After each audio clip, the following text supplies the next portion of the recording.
Shalom, amados! Sejam todos bem-vindos ao canal Brahot. Nós estamos aqui para meditarmos um pouquinho mais na porção semanal dessa semana. Essa semana é uma semana especial, pois as nossas porções elas são Mehubarut. O que significa isso? São quando nós lemos duas porções em uma semana só. Essa semana nós vamos provavelmente lançar dois vídeos, um falando sobre cada uma das porções. Então, a paraxá dessa semana, a primeira que eu quero falar é Hukat. É uma porção que tem um mistério tremendo para nós que cremos no que Yeshua fez por nós. Então, eu quero começar esse vídeo pedindo a você que nos ajude, dê uma força para nós, indicando esse nosso canal para as pessoas que você conhece, para aquelas pessoas que gostam de curiosidades bíblicas, por uma nova forma de fazer de ver como que a Bíblia fala conosco. E se inscreva também no nosso canal, assine o sininho para você ser notificado todas as vezes em que nós estivermos lançando um material novo. Nós estamos preparando esse canal para que nos próximos dias nós possamos verdadeiramente estar fazendo coisas de muito impacto para a sua vida pessoal, de elevação altíssima para a sua vida espiritual. Então, como eu falei, dê-nos essa força, nos ajude.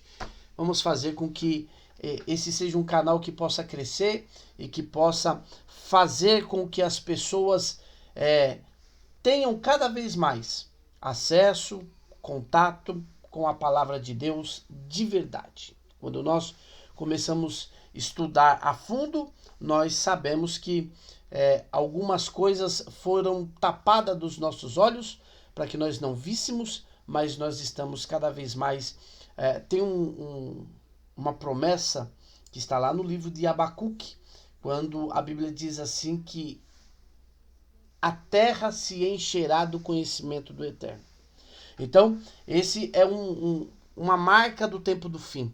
E nós temos visto que muitas escamas estão caindo dos olhos das pessoas, estão conseguindo trazer para a sua vida a verdade que a palavra de Deus tem para ela. Então, nos ajude a fazer com que esse canal cada vez mais possa estar crescendo na graça e no conhecimento.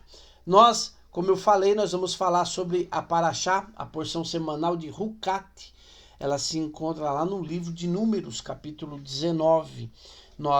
É engraçado porque eu falei para vocês já que o livro de Números, ele é uma série de discursos que tratam, que falam, que mostram o pecado da Lashon Hará, o pecado da língua má, o pecado de falar mal. Então a gente já viu o povo murmurando contra Moisés, o povo se levantando contra Moisés. Na porção da semana passada a gente vê a rebelião de Coré, Datã e Abirão. Coré, Datã e Abirão.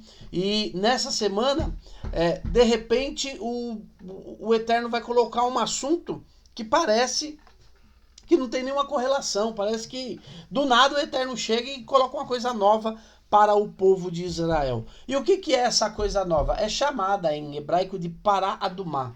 O que é Pará Adumá? É a novilha vermelha. Adumá é de Adão, né? E essa palavra Adão também está coligado com Edom e tem como ponto principal o vermelho, a cor vermelha, que é conhecida como a cor de Edom. O homem, quando ele foi chamado de Adão, a gente pensa que é apenas um nome próprio pro primeiro homem, mas não.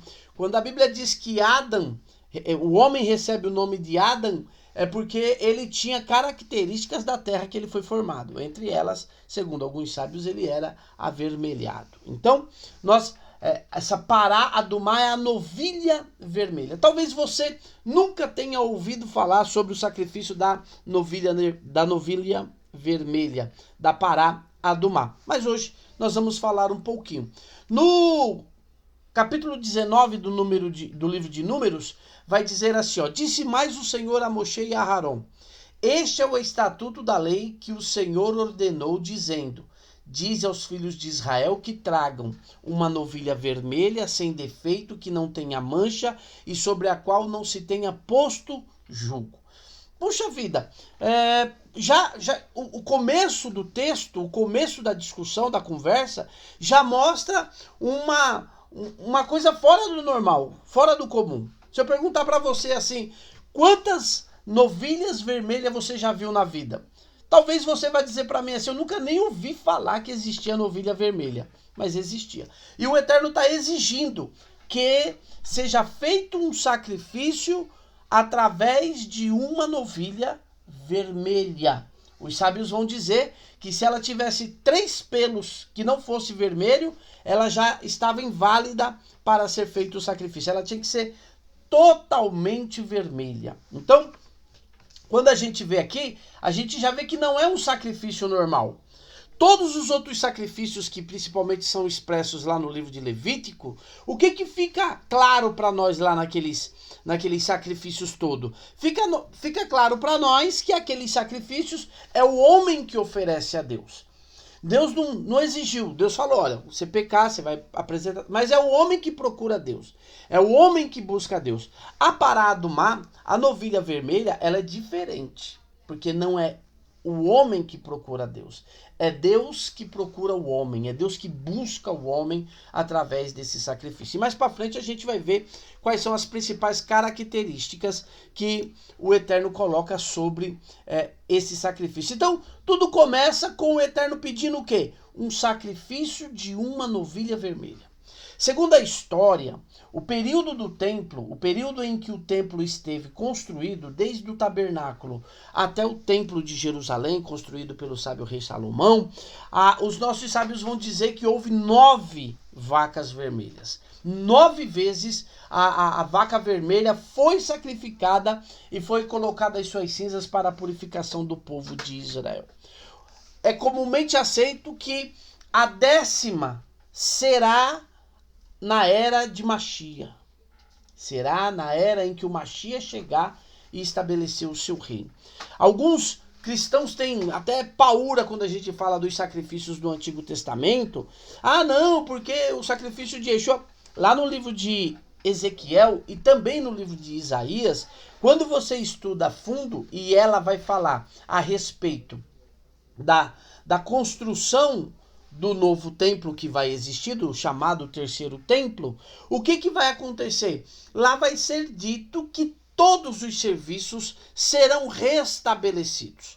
E hoje, se você tem algum tipo de curiosidade, você pode pesquisar sobre o Instituto do Templo. O Instituto do Templo é um instituto que tem em Israel e eles têm tudo pronto para a construção do terceiro templo. Ele já tem a menorá fabricada, ele já tem a pia de bronze, tudo que se precisa, os pães da mesa da proposição, o altar de incenso, tudo que se precisa para o templo, esse Instituto do Templo, ele já tem preparado. Inclusive, né, ele já tem até descendentes da tribo de Levi para servirem como sacerdotes. Já estão sendo ensinados para serem sacerdotes na era de Machia. O que isso, em suma, quer dizer para nós? Que está chegando a hora. Está chegando a hora em que nós veremos a glória do Eterno encher toda a terra, como é prometido no livro de Abacuque. Então, a gente olha para isso, essa pedida do Eterno para o povo de Israel, ela é peculiar. Uma novilha vermelha. Se você, também vou fazer uma indicação aqui, tem um canal, a Israel com a Aline, ela mostra que o Instituto do Templo já cria vacas vermelhas. Ou seja, a única coisa que está faltando para o Machia chegar é ele chegar. Que seja breve e em nossos dias. Que nós possamos ver a chegada de Machia. Que nós possamos ver o Machia pisando, como diz a Bíblia lá no livro de Zacarias, pisando no Monte das Oliveiras e partindo o monte em 2. Então, que isso seja breve, seja nos nossos dias. Mas eu quero falar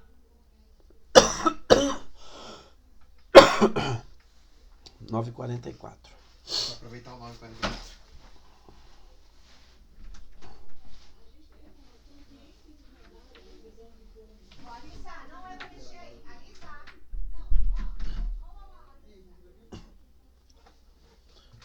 9h44 ao 10h04. Então que isso aconteça breve e nos nossos dias. Agora, eu quero falar com vocês uma correlação que tem entre o sacrifício da pará Adumá, da novilha vermelha, e o sacrifício de Yeshua. O que acontecia com a pará Adumá, e a gente vai ver como que isso se representa no que Yeshua fez por nós. Primeira coisa, a Bíblia vai dizer em Números 19:3, entregá-la-eis a Elazar, o sacerdote, e ele atirará para fora do arraial, e a imolarão diante dele. Então, primeiro ponto, primeira coisa, a pará Adumá, ela era sacrificada. E veja, o Eterno dá uma ordem específica para o povo de Israel. Qual é a ordem? Que só pode se fazer sacrifício, só pode se apresentar corbão, ofertas, no lugar aonde o Eterno escolher para colocar ali o seu nome. E aonde era esse lugar? Era antes da construção do templo, aonde se construiu o tabernáculo, e depois, quando se construiu o templo era o lugar aonde o Eterno colocou o seu nome, e era o único lugar que era possível apresentar um sacrifício. Agora, o sacrifício da pará Adumá, da novilha vermelha, ele quebra as regras que o próprio Eterno colocou. Porque quem falou que só podia fazer lá no templo foi o Eterno. E agora o Eterno está dando uma ordem contra a sua ordem. E qual é a sua ordem que ele está dando contra a sua própria ordem? Que se o sacrifício da pará Adumá, da novilha vermelha, ela tem que ser fora do arraial de Israel. Então, aqui é a primeira ligação que nós vamos fazer com a morte de Yeshua. Por quê? Porque Yeshua morreu fora da cidade de Jerusalém, fora do arraial de Israel, fora da onde se viviam as pessoas. Então, a primeira semelhança entre a novilha vermelha e o sacrifício de Yeshua é que Yeshua e a pará Adumá, a novilha vermelha, eles eram sacrificados, e Yeshua foi sacrificado fora dos muros de Jerusalém, fora do reino de Israel. E isso, a gente vai aprender uma coisa bastante importante, que é o quê? Esse ato dele ser morto fora de Israel mostra que ele veio não só para a comunidade de Israel, mas ele veio para o mundo todo. Se ele tivesse morrido dentro da cidade de Jerusalém, dos muros de Jerusalém, talvez pudesse dizer, esse Salvador é apenas do povo de Israel. Mas ele morreu fora da cidade de Jerusalém para que pudesse a sua morte alcançar todo mundo. Agora, então essa é a primeira coisa. Hebreus 13:12 vai dizer assim, ó. Porque os corpos dos animais cujo sangue é levado pelo sumo sacerdote para o santuário pelo pecado são queimados fora do arraial. E por isso também Yeshua, para santificar o povo pelo seu próprio sangue, padeceu fora da porta. Então, a primeira ligação que se tem entre a pará Adumá e o sacrifício de Yeshua é que Yeshua foi, assim como a pará Adumá, morto fora dos muros de Jerusalém. Então, essa é a primeira. Sem falar, isso é a relação que tem entre ele e o sacrifício de Yeshua. Sem falar que a Bíblia vai exigir que ela seja vermelha, ou seja, não é qualquer novilha, é a vermelha. Então, você imagine que para nascer uma novilha vermelha, ela tem que vir imbuída de um milagre do Eterno. Porque, como eu já falei, a gente não vai achar uma novilha vermelha em qualquer esquina. Não vai. Essa novilha, ela era fruto de um milagre que o Eterno fazia, e a novilha nascia com os pelos vermelhos. Então, Yeshua também foi escolhido como sacrifício, não foi porque ele era um judeu, não, é porque ele era o filho de Deus. Então, quando a Bíblia vai dizer, quando Yeshua pergunta para os seus talmidim, para os seus discípulos, olha, o que dizem por aí que é o filho do homem? E aí alguém diz assim, olha, dizem que tu és Jeremias, porque tu chora com facilidade. Outros dizem que tu és João Batista, que ressuscitou com mais poder. Tu é um profeta. E ele pergunta assim, e vocês? O que vocês dizem que eu sou? E a resposta de Pedro, ela vem afoita. Ela vem dizer, tu és o Cristo, o Filho do Deus vivo. Esse termo Cristo é só um termo grego, mas ali Pedro falou, tu és o Machia, o Filho do Deus vivo. Então, assim como a parada do mar era uma coisa totalmente fora da sua normalidade, também Yeshua foi escolhido fora da normalidade humana. Então, ele precisava ser vermelho, sem defeito, que não tenha mancha e sobre o qual não se tenha posto julgo. A gente vai encontrar na Bíblia, a Bíblia dizendo que o pecado é um jugo sobre nós, né? É um jugo sobre nós o pecado. Mas Yeshua nunca carregou esse jugo, nunca foi escravo do pecado. Então, se entrega ao sacerdote e ela vai ser morta fora dos muros da cidade. Ela vai ser morta fora do arraial de Israel. Então, depois que se imolar a vaca vermelha, a novilha vermelha, Eleazar, o sacerdote, tomará do sangue com o dedo e dele espargirá para a frente da tenda da revelação 7 vezes. Então, ele pegava o sangue e aspergia em direção ao tabernáculo do lado de fora da cidade. Então, à vista dele se queimará a novilha, tanto o couro como a carne, como o sangue e o excremento, ou seja, ela era queimada totalmente. Então, não se ficava nada, não se aproveitava nada, tudo da vaca vermelha, daquela novilha vermelha, ela era queimada naquele fogo que era aceso. E o sacerdote, tomando o pau do cedro e sopo e carmesim, os lançará no meio do fogo que queima a novilha. Então ele havia feito a aspersão e ele jogava tudo aquilo no fogo para queimar. Maravilha. Mas vamos lá mais para frente, que aqui entra uma outra coisa, um outro aspecto que é muito importante para nós entendermos por que o judeu ele não consegue crer em Yeshua.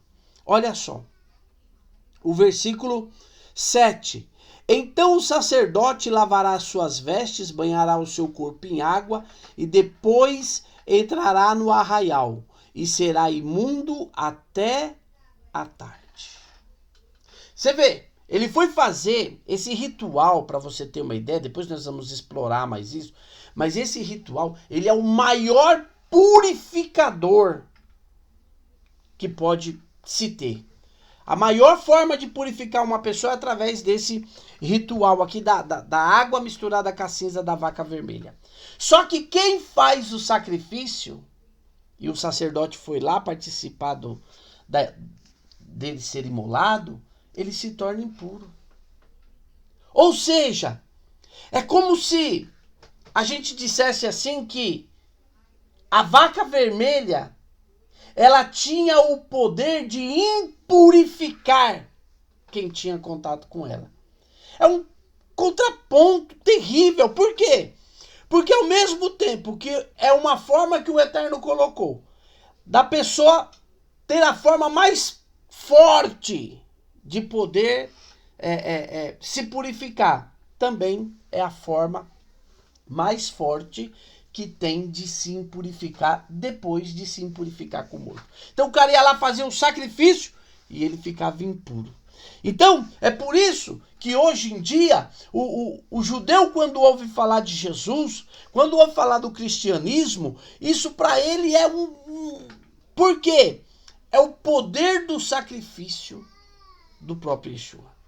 ele torna quem é participante dele como se fosse impuro. Então nós, aos olhos de Israel, nós que cremos em Yeshua, nós que sabemos que ele é o Mashiach, o que acontece com ele, com nós? Nós somos vistos como impuros, como pessoas que é taxada de idólatras, é taxado de não sei o que e tal, pá. Mas o sacrifício de Yeshua tem esse poder.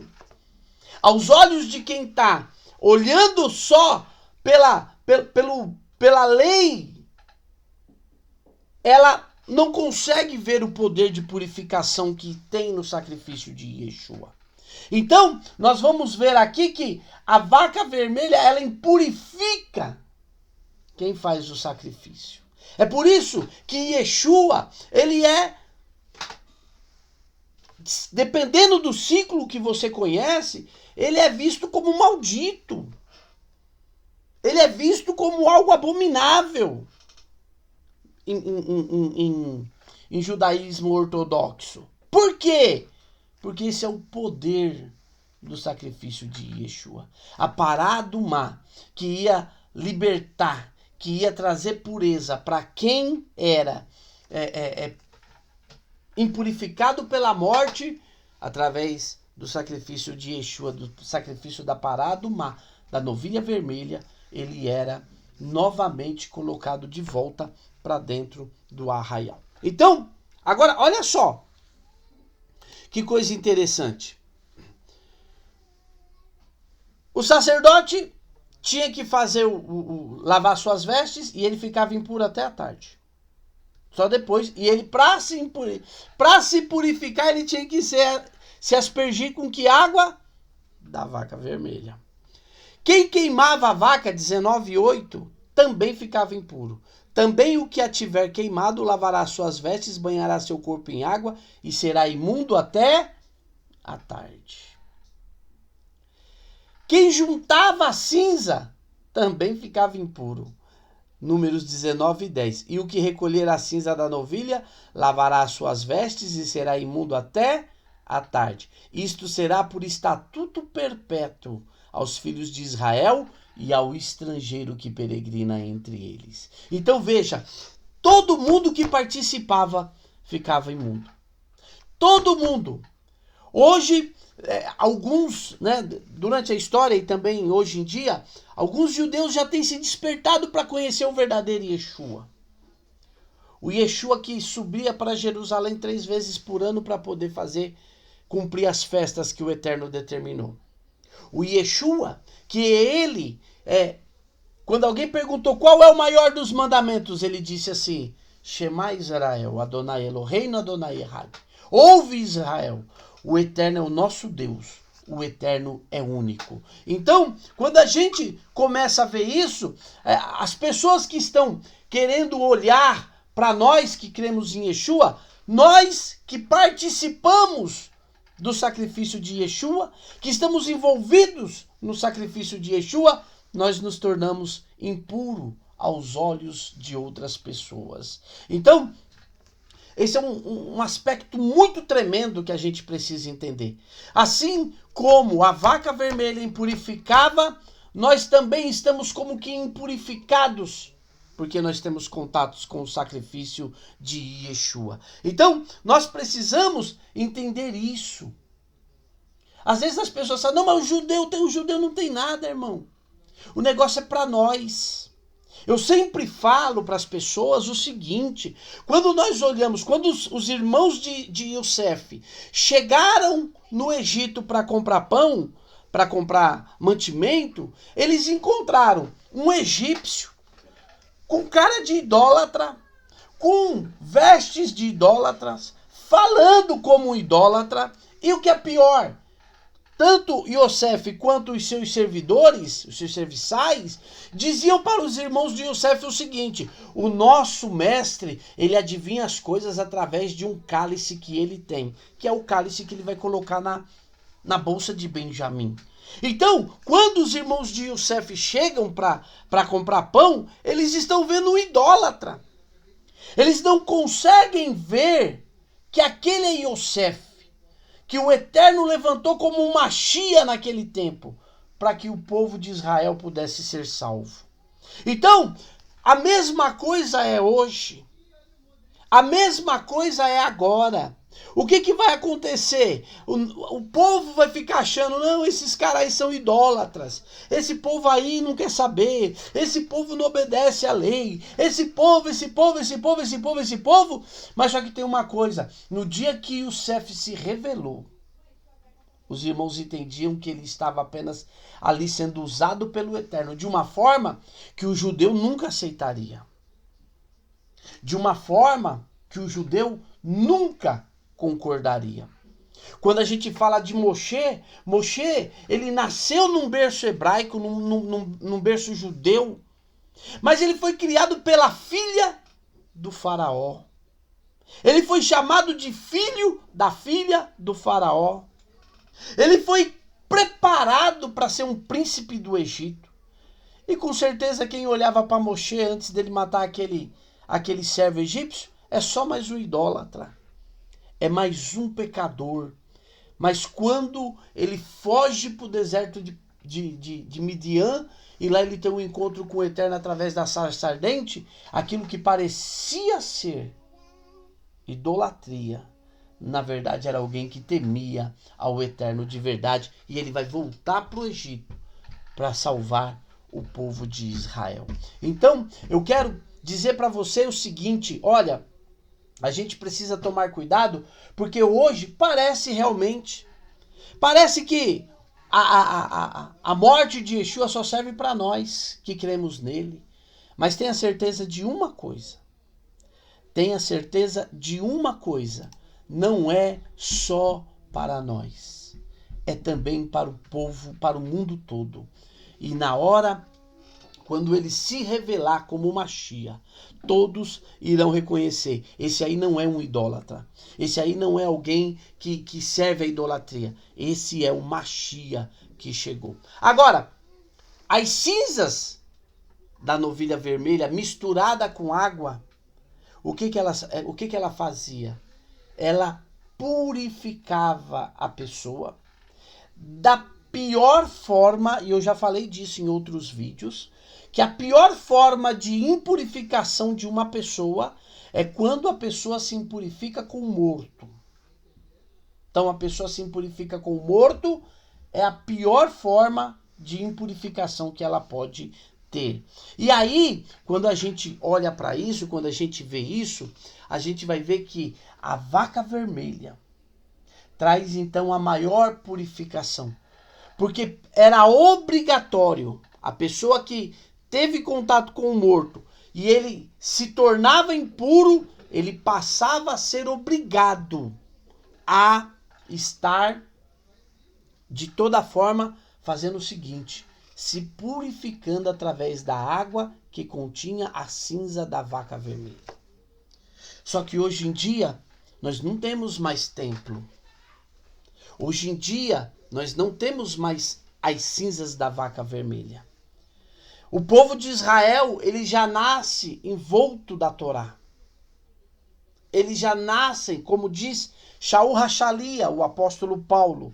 Ele vai dizer assim, são deles os patriarcas. São deles a lei, os profetas e até o Mashiach é deles. Então tudo isso pertence ao povo de Israel. Mas nós fomos tocados através da mensagem de Yeshua para nós podermos conhecer. Nós conhecemos lá, às vezes você vê os meus vídeos, aí você fala, poxa, mas você só fala Yeshua. É porque Jesus, na verdade, não existe por que traduzir o nome dele para Jesus.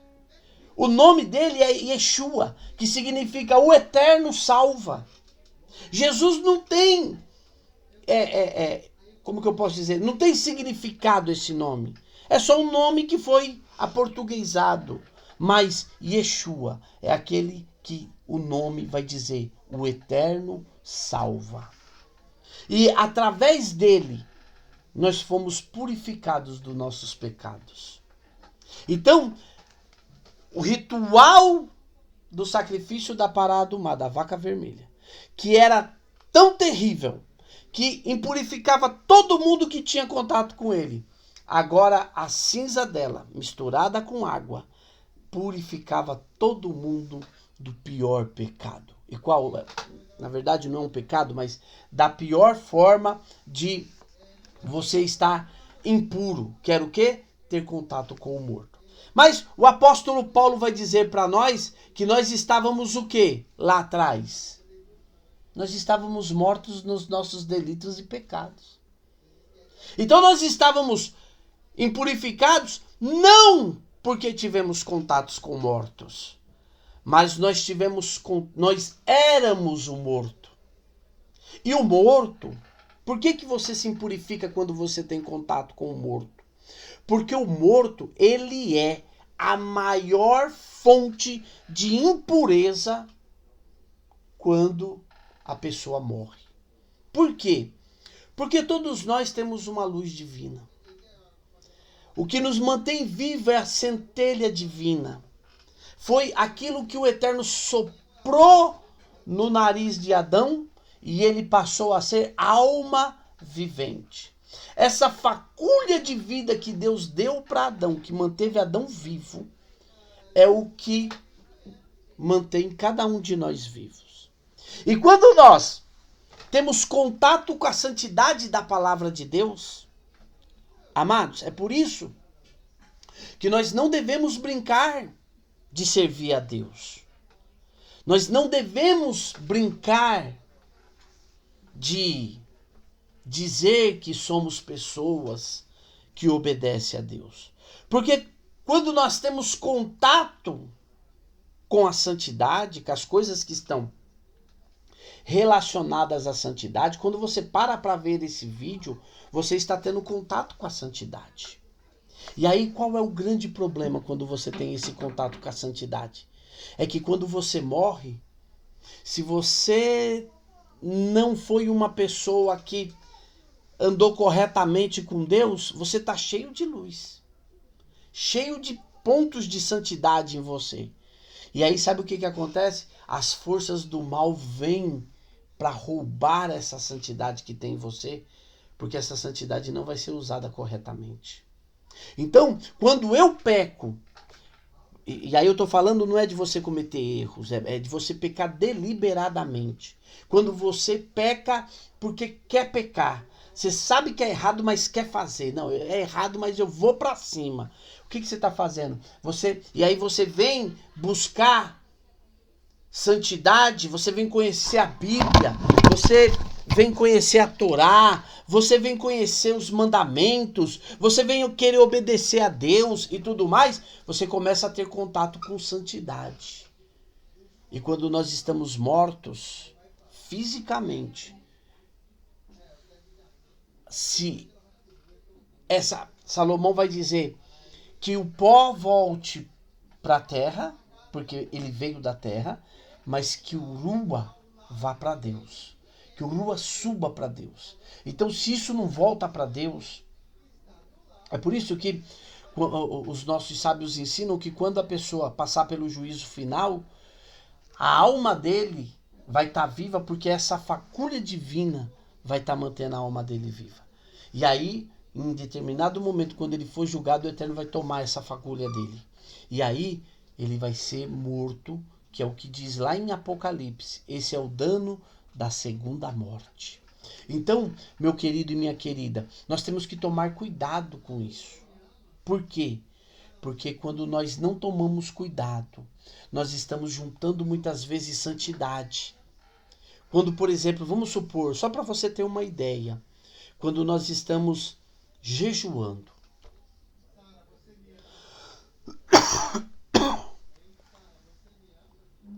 quando nós estamos jejuando, isso é uma forma de nós juntarmos santidade em nós. Mas, se nós não nos mantivermos puros, por isso que a Bíblia diz, quem é puro se purifique mais ainda.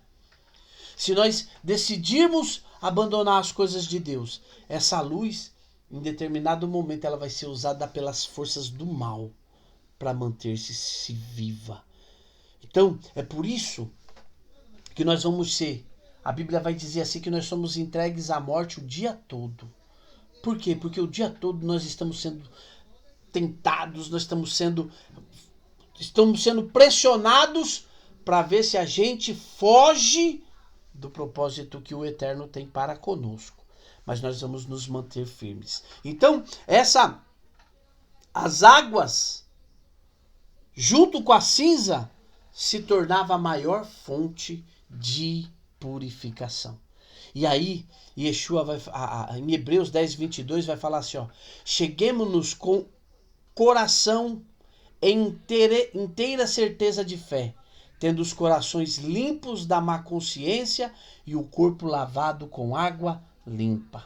Quando nós fazemos techuvá, quando nós nos arrependemos da nossa vida de pecado, é aonde nós vamos ser salvos, limpos pela água pura.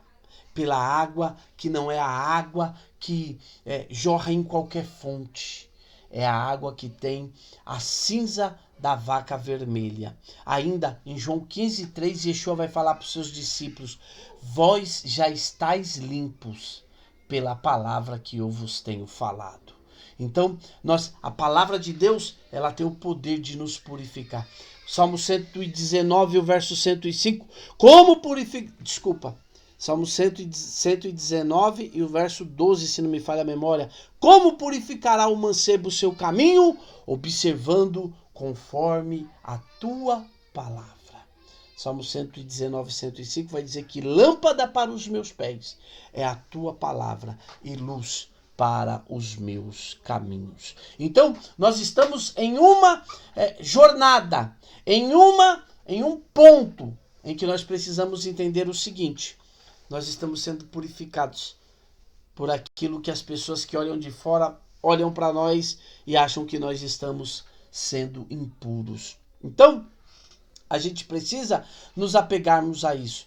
Em Efésios 5:26, Paulo vai dizer que a fim de santificá-la, Yeshua santificando a igreja, tendo-a purificado com o lavar da água, por meio da palavra.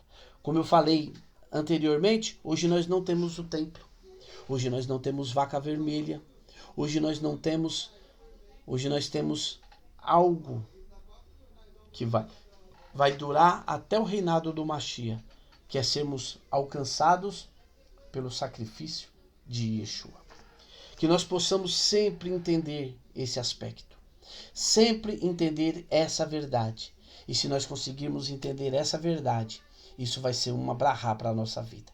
Então, essa ministração para você é para a gente fazer uma coligação, fazer uma coisa para entendermos o que é que a nossa confiança no sacrifício de Yeshua tem a ver com a pará adumá.